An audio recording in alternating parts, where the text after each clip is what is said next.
Eu convido aos amados irmãos, a igreja, para a leitura da palavra de Deus, que se encontra na carta de Paulo aos Coríntios, 1 Coríntios, capítulo 11, vamos ler do versículo 27 ao 33. 1 Coríntios, capítulo 11, versículos 27 ao 33. Por isso, aquele que comeu o pão ou bebeu o cálice do Senhor indignamente, será réu do corpo e do sangue do Senhor. Examine-se, pois, o homem a si mesmo, e assim coma do pão e beba do cálice. Pois quem come e bebe sem discernir o corpo, come e bebe juízo para si. Eis a razão, porque há entre vós muitos fracos, doentes e não poucos que dormem. Porque se nós julgássemos a nós mesmos, não seríamos julgados. Mas quando julgados, somos disciplinados pelo Senhor, para não sermos condenados com o mundo. Assim, pois, irmãos meus, quando vos reunis para comer, esperai uns pelos outros. Amém? Vamos pedir a orientação do nosso Deus para o entendimento da sua palavra.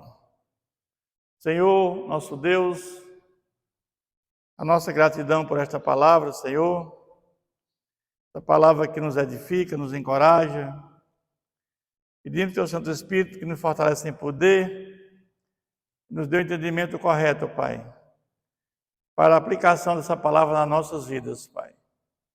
Abençoe este momento, que seja um momento rico, para que haja crescimento e maturidade espiritual. Oramos em nome de Jesus. Amém. Meus irmãos, eu gostaria de tratar, à luz desse texto, o seguinte tema: qual o significado de cear indignamente? Qual o significado de cear indignamente?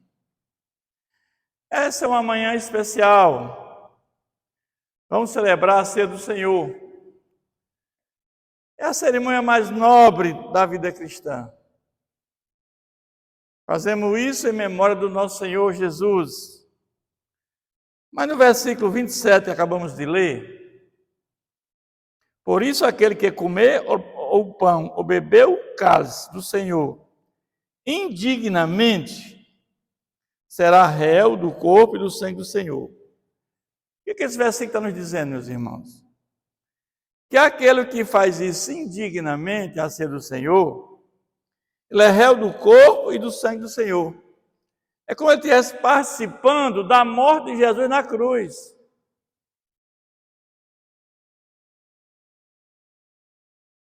Ela serve para orientação e aproximação da mesa do Senhor. Mas também é uma palavra de exortação e advertência para todos nós, cristãos, que estendemos as mãos à mesa para a apropriação do sangue do Senhor.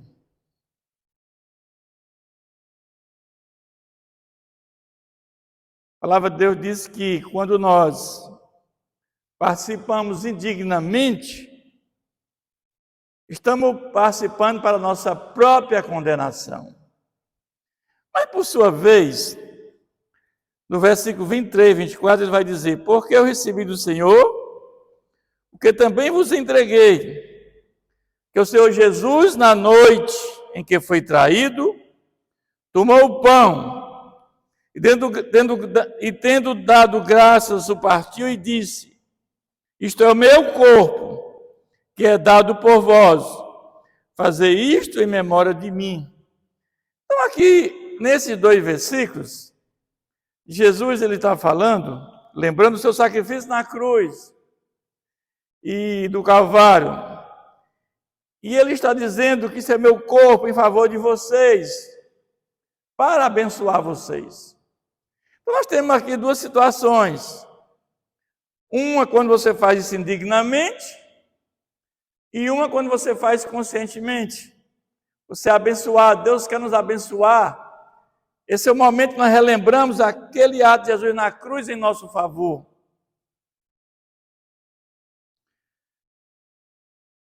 Não para a sua condenação, mas em favor de nós, de vocês. Então, Jesus ele pede que nós façamos isso para lembrar o que ele fez na cruz. Jesus quer ser lembrado por aquele ato na cruz do Calvário que ele fez por nós. Mas a pergunta que nós fazemos, depois da leitura desse texto, quando participamos da ceia do Senhor indignamente? Em que momento?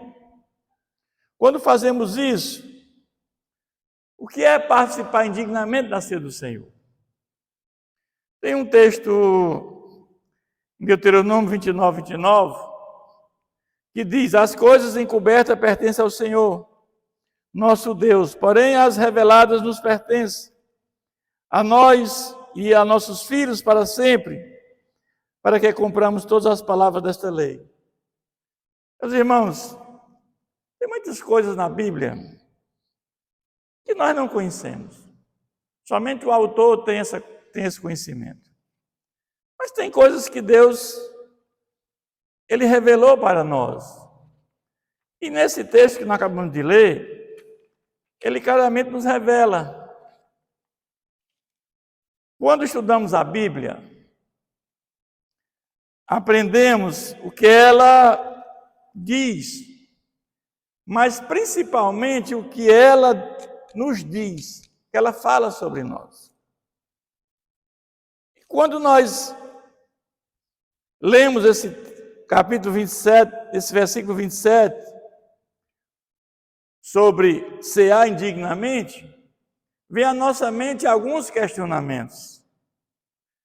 E a primeira pergunta que vem à mente: não posso cear porque eu estou em pecado. Isso é o que muitos pensam imediatamente. Outros dizem: a minha situação é essa. Será que eu poderia participar da ceia? A pessoa vem à casa de Deus e não participa da ceia. Mas ele pergunta: eu poderia participar da ceia, mas não participei. E outra opção é: não participei da ceia porque não me julguei capaz de participar. Mas eu quero dizer aos irmãos que, mesmo regenerados, mesmo quando nós recebemos o Espírito de Deus dentro de nós, justificados por Deus Pai, nossos pecados foram todos perdoados pela justiça de Deus, no tribunal de Deus lá no céu.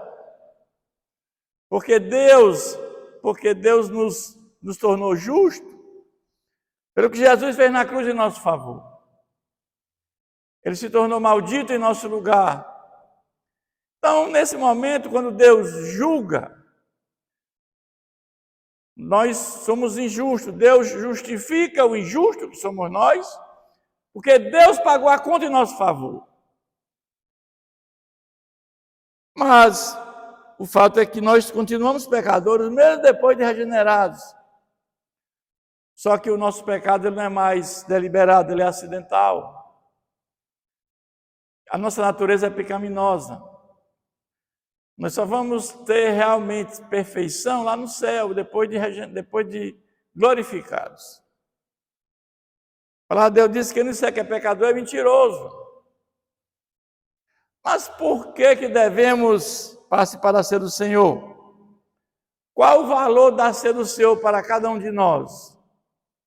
Lá em João capítulo 6, versículo 51 e 55, ele vai nos dizer: eu sou o pão vivo que desceu do céu.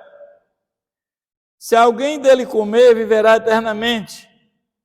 E o pão que eu darei pela vida do mundo é a minha carne. Disputavam, pois, os judeus entre si, dizendo: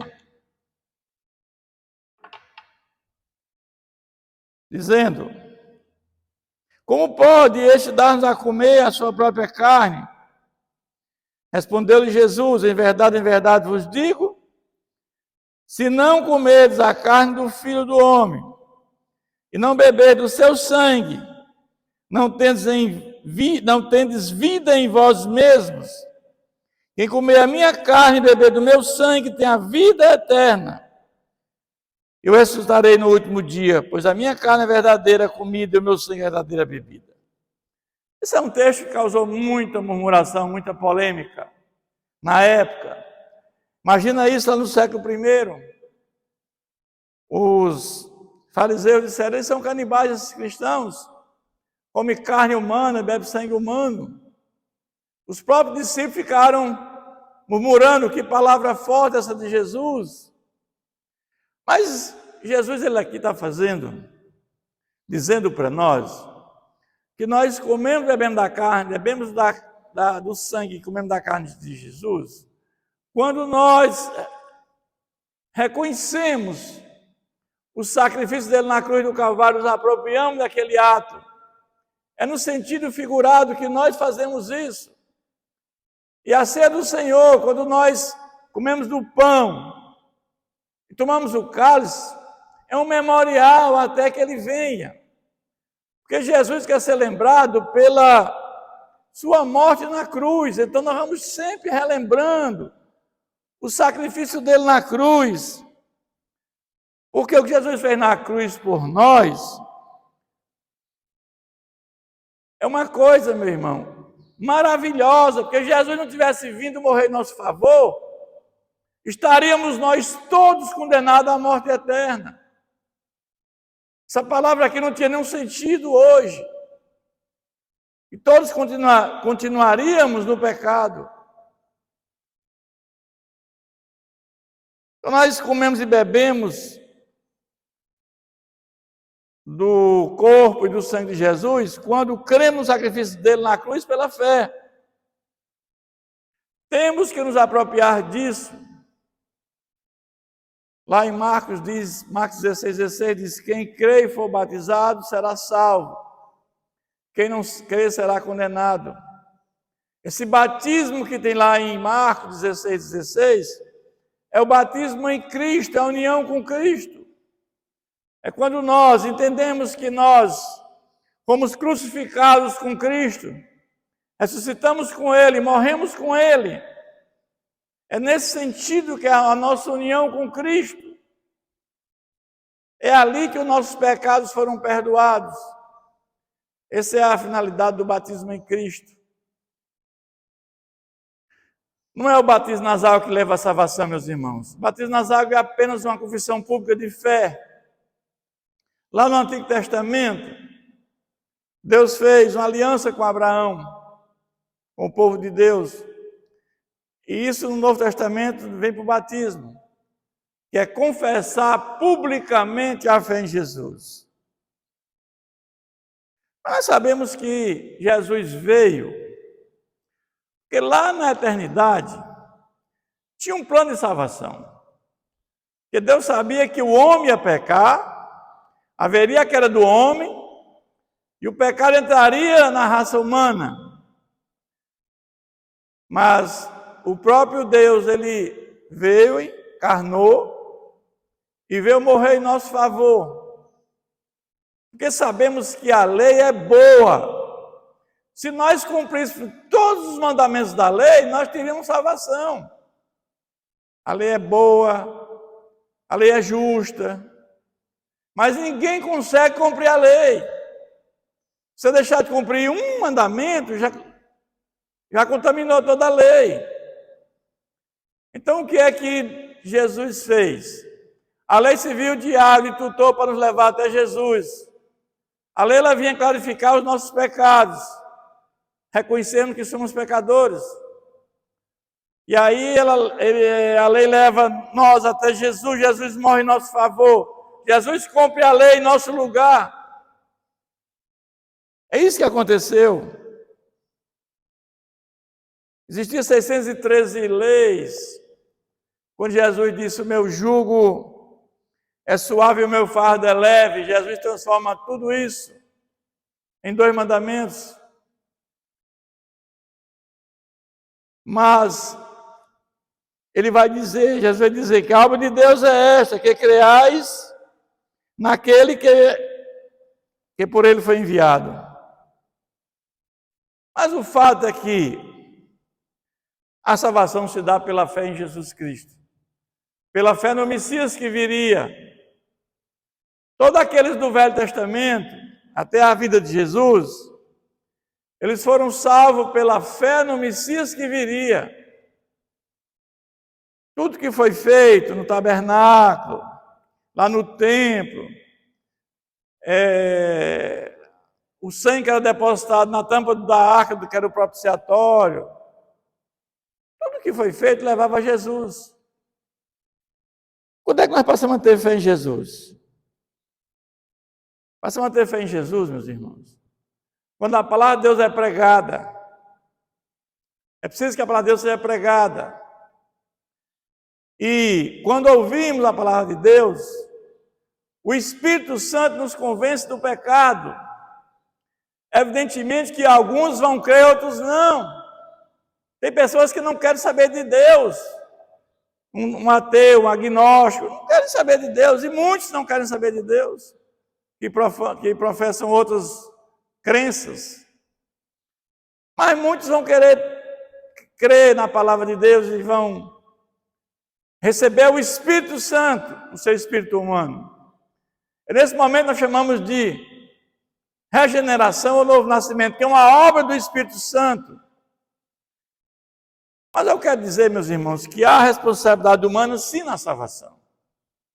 Diferentemente de muitos que entendem que não há, se salvação é por fé, depois que recebemos o Espírito de Deus dentro de nós passamos a ter fé e nos arrepender. Arrependimento e fé são atos livres do homem. E a partir daí nós vamos ser justificados por Deus Pai pela fé em Jesus. É nesse momento da justificação que ocorre lá no céu, no tribunal de Deus, que é um ato de Deus a justificação, nós vamos ser salvos. Nossos pecados são perdoados ali. E uma vez salvo, salvo para sempre. O que é salvo, está salvo. O seu nome é escrito no livro da vida. Agora, tudo isso aconteceu antes da fundação do mundo, porque Deus já sabia quem ia passar por toda essa situação. Ia ser regenerado, justificado, ia ser adotado como filho de Deus, ia ser santificado, e no final a glorificação, que acontecerá na segunda vinda de Jesus. Mas quando o capítulo 27 fala, se há indignamente, será réu do corpo e sangue do Senhor, ele vai explicar, a partir do versículo 17 até o 22, o que é cear indignamente, que muitos confundem, acham que o fato de estar em pecado não pode fazer isso. Mas ele vai dizer, nisto porém, que vos prescrevo, não vos louvo, porquanto vos ajuntai, não para melhor, e sim para pior. Eles se reuniam para praticar a ceia do Senhor, mas estavam fazendo coisas erradas, tudo errado. Porque antes de tudo eu estou informado, Paulo dizendo, eu estou sabendo que vocês têm divisões entre vós, quando reunis na igreja, e eu em parte o creio. Olha, está acontecendo algumas coisas estranhas com relação à ceia do Senhor. Está havendo acepção de pessoas, porque se reuniam ricos e pessoas pobres. Os ricos levavam muita comida, muita bebida, muito vinho. Os pobres levavam pouca comida. E alguns ainda não levavam nada. Mas o fato é que a ceia, a mesa é para todos. Ele vai dizer aqui no 19. Porque até mesmo importa que haja partidos entre vós, para que também os aprovados se tornem conhecidos no vosso meio. Havia uma segregação, uma divisão entre eles. Quando, pois, os reunis no mesmo lugar, não é a ceia do Senhor que comeis, porque uns se fartavam, comiam muito, outros não comiam quase nada, e outros não tinham o que comer. Porque, ao comer, cada um toma antecipadamente a sua própria ceia, e há quem tenha fome, ao passo que há também quem se embriague. Paulo está dizendo que muitos ficavam com fome, muitos se fartavam, e muitos até se embriagavam. Então, quando Paulo está falando de indignamente aqui, é nesse sentido que a ceia do Senhor estava vendo a acepção de pessoas. E o que estavam fazendo não era uma ceia do Senhor. Aquilo não era ceia. Não havia consideração uns com os outros. Os ricos não tinham consideração com os que estavam com fome, que nada tem. Enquanto muitos tinham muito e chegavam a se embriagar. Então, Paulo está aqui falando que isto não era ceia do Senhor. Não tendes, porventura, casas onde comer e beber, ou menosprezais a igreja de Deus, e envergonhais os que nada têm, que vos direi, louvar-vos-ei, nisto certamente não vos louvo. Então, indignamente, cear indignamente, meus irmãos, é quando nós não entendemos, não compreendemos o ato de Jesus na cruz do Calvário. Jesus morreu por todos nós, trazendo a graça salvadora como fundamento da nossa salvação. Quando nós não entendemos esse ato de Jesus na cruz, isso é cear indignamente. É por isso que nós entendemos que o batismo nas águas tem esse propósito. Porque no batismo nas águas nós confessamos publicamente a fé em Jesus. E ali você vai entender o significado da morte de Jesus, para que você possa cear de forma correta. Então o que estava acontecendo aqui na igreja de Corinto não era ceia, era uma festa entre ricos e pobres. E a mesa do Senhor, ela é para todos, não há... Todos são iguais, ela é democrática. Todos nós participamos de forma igualitária.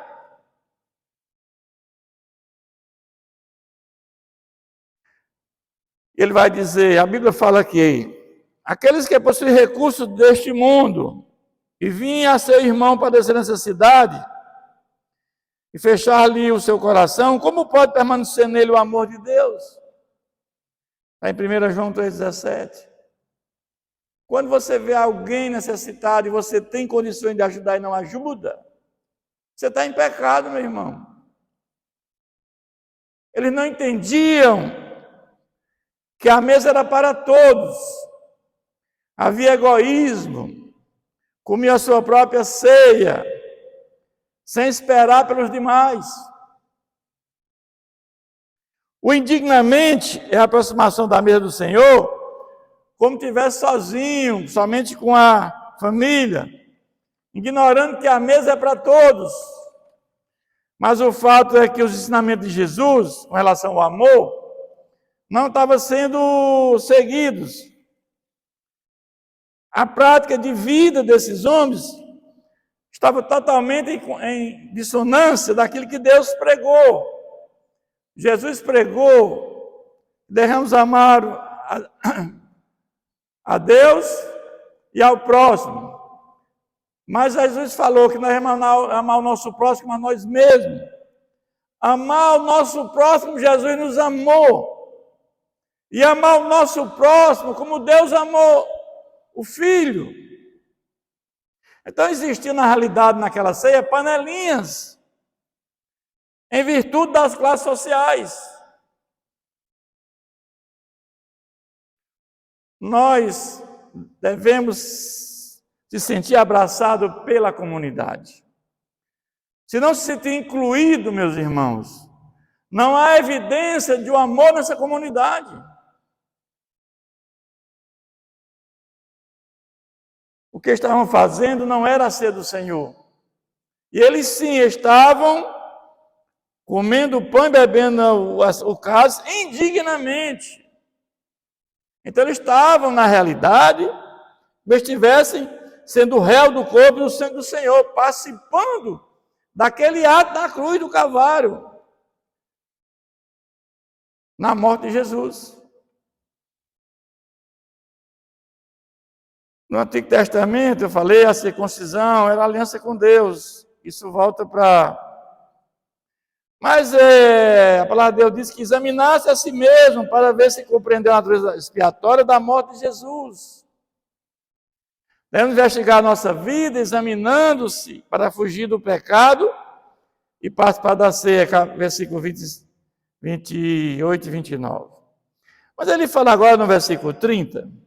Eis a razão porque entre vós muitos fracos, doentes e não poucos que dormem. Estamos numa sociedade, meu irmão, também adoecida.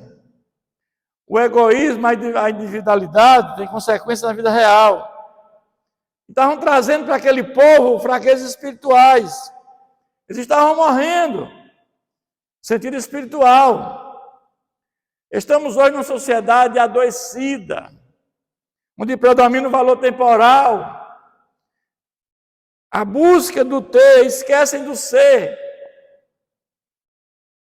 Muitos buscam ter mais, ter muito. É essa busca incessante que nunca se farta pelo ter. Mas imagine uma vida aqui, meu irmão, passageira, peregrina, como nós estamos aqui, de passagem. A nossa morada no céu. Então, se viver muito aqui, vamos viver 80, 90 anos. Comparado com a eternidade, é nada. Então, devíamos dedicar o nosso tempo mais ao ser, à vida espiritual, para quando morrermos ter essa segurança de um dia estar com Deus por toda a eternidade.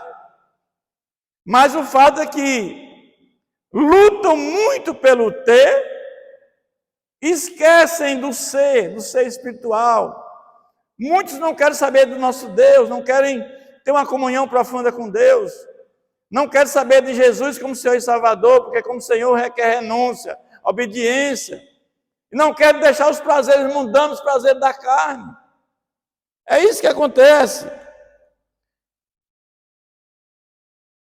Quando os cristãos discernem corretamente seus pecados e deles se convertem, e buscam perdão, não sofrerão o juízo disciplinar de Deus. Então, quando você busca a Deus nesse sentido. Mas eu quero, meus irmãos, já no 32, o sofrimento alerta o cristão sobre a presença do pecado e leva ao arrependimento. Então, o sofrimento funciona como um ato de disciplina, quanto como um ato de misericórdia. E eu quero dizer para os irmãos que ninguém é salvo apenas pela informação que Jesus fez em nosso favor.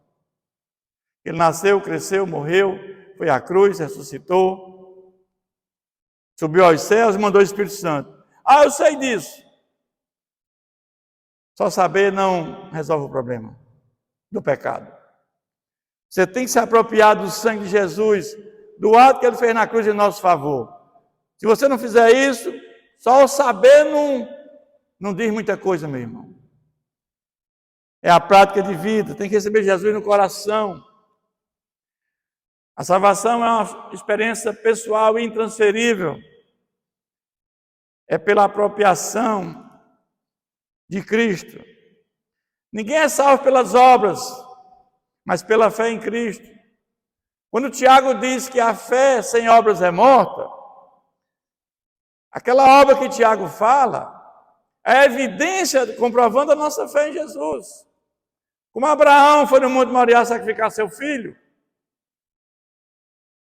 ele diz lá naquele monte, nós voltaremos, porque ele saberia que Jesus, ou que Deus tinha poder para ressuscitar seu filho, onde não havia naquele momento nenhum indício de ressurreição de nenhuma pessoa na face da terra. Mas ele creu, por isso que ele é considerado o pai da fé. Relembrando a morte de Jesus, temos liberdade, somos livres do pecado e da morte eterna. A mensagem da cruz do Evangelho tem que ser pregada para que o Espírito Santo convença do pecado e faça a regeneração. Ele se tornou maldito no nosso lugar naquela cruz por todos nós. A ceia do Senhor nós olhamos para frente até que Ele venha. Jesus prometeu que voltaria a segunda vez. E Ele vai voltar de forma inesperada, audível, gloriosa e pessoal. E aí o juízo final, meus irmãos. Então devemos cuidar da nossa alma. A nossa alma é a única coisa que nós levamos quando morremos. Se morremos em Cristo, nossa alma estará em gozo. Se morremos sem Cristo, estará a nossa alma que morre sem Cristo estará em sofrimento eterno. Então, se não fosse Jesus naquela cruz, estaríamos todos perdidos e condenados à morte eterna, meus irmãos. Eu quero concluir dizendo que a igreja jamais deve fazer acepção de pessoas. Jesus inaugurou uma nova aliança na sua morte. Ele transformou a Páscoa, que Jesus era um judeu, ele participou da Páscoa. Jesus cumpriu a lei. Foi o único que cumpriu a lei quando esteve entre nós. Porque a lei é boa, a lei é perfeita, mas ninguém consegue cumprir. Nenhum de nós. Jesus cumpriu a lei em nosso favor, em nosso lugar.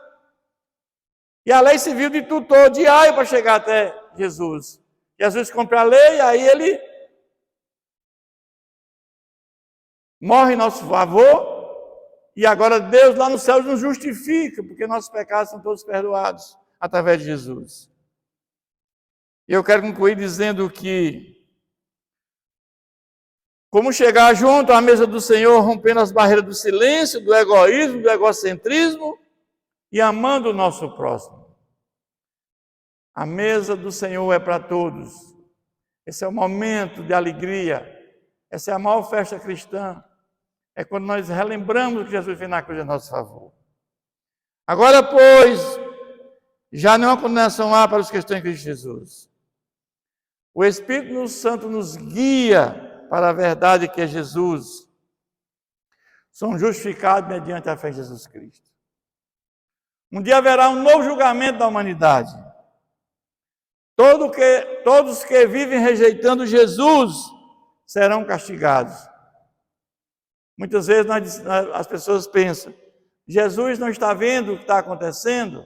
Sim, mas haverá um juízo final.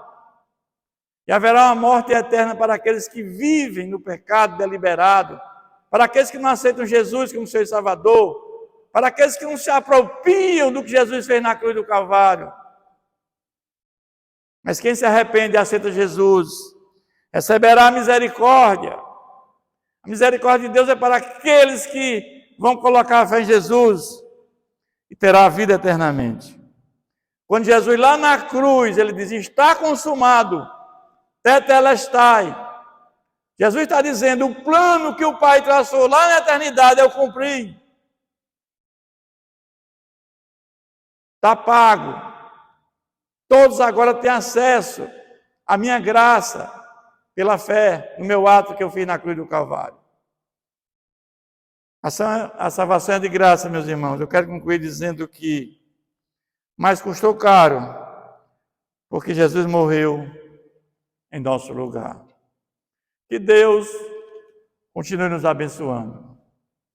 Eu convido os amados irmãos para fechar seus olhos, curvar suas cabeças.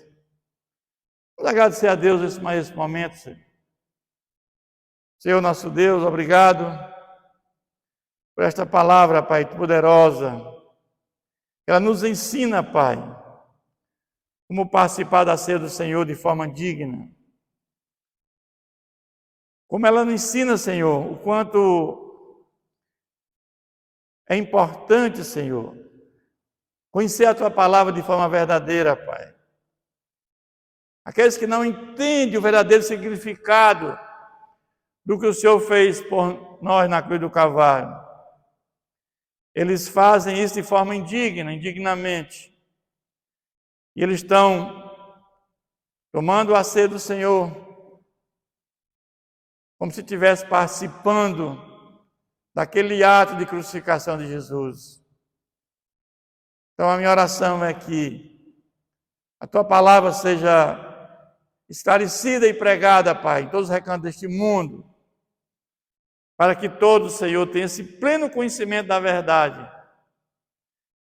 e entendam que a salvação se dá pela fé em Jesus Cristo, pelo que Ele fez em nosso favor. Oramos agradecidos no nome de Jesus. Amém.